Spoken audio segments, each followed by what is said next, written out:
Hello बच्चों।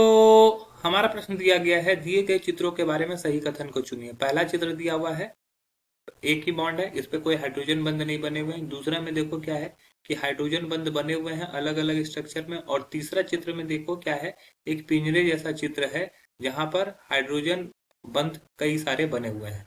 तो हमें बताना है कि चार ऑप्शन है हमारे पास। ठोस अवस्था प्रदर्शित करता है, जबकि तीन द्रव अवस्था को प्रदर्शित करता है। दो द्रव अवस्था को प्रदर्शित करता है, जबकि तीन ठोस अवस्था को प्रदर्शित करता है। एक ठोस अवस्था को प्रदर्शित करता है, तीन द्रव अवस्था को प्रदर्शित करता है। और एक द्रव अवस्था को प्रदर्शित करता है, तीन ठोस अवस्था को प्रदर्शित करता है। चलिए समझते हैं इस प्रश्न को। तो अगर इस प्रश्न की मुख्य अवधारणा को समझा जाए तो मुख्य अवधारणा में चित्र 1 में जो दिया हुआ है वो बहुत आसान दिया हुआ है। ये दिया हुआ है HOH, ठीक है। ये क्या है, H2O का संरचना है, H2O, ठीक है।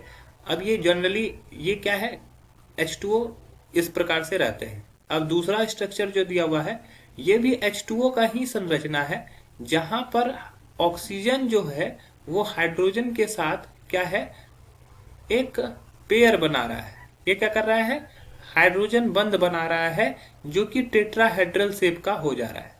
जो कि किस शेप का हो रहा है, टेट्राहेड्रल शेप का हो रहा है।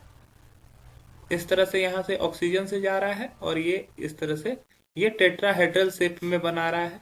तो जब अगर जल मतलब कि H2O जब द्रव अवस्था में रहता है तो वो H बंध बनाता है। वो क्या बनता है, H बंध बनाता है। चूंकि एक में H बंध नहीं बन रहे हैं, दो में H बंध बन रहा है। और साथ ही साथ इसका संरचना कैसा है, चतुष्फलकीय है। चतुष्फलकीय संरचना है, तो ये द्रव अवस्था को दिखाता है। जबकि H2O का ठोस अवस्था जो होता है वो क्या होता है, बर्फ होता है। ये क्या होता है, बर्फ होता है, ठीक है। और बर्फ का जो संरचना होता है वो खुली पिंजरे जैसा होता है, खुली पिंजरे जैसा संरचना। खुली पिंजरे जैसा संरचना में क्या होता है कि वो किस इस तरह से दिखता है, जो कि ऑप्शन 3 में दिखाया गया है।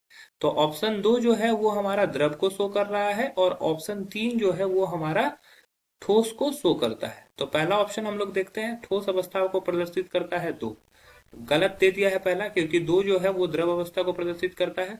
दो द्रव अवस्था को प्रदर्शित करता है, जबकि तीन ठोस अवस्था को प्रदर्शित करता है। ये बिल्कुल सही है।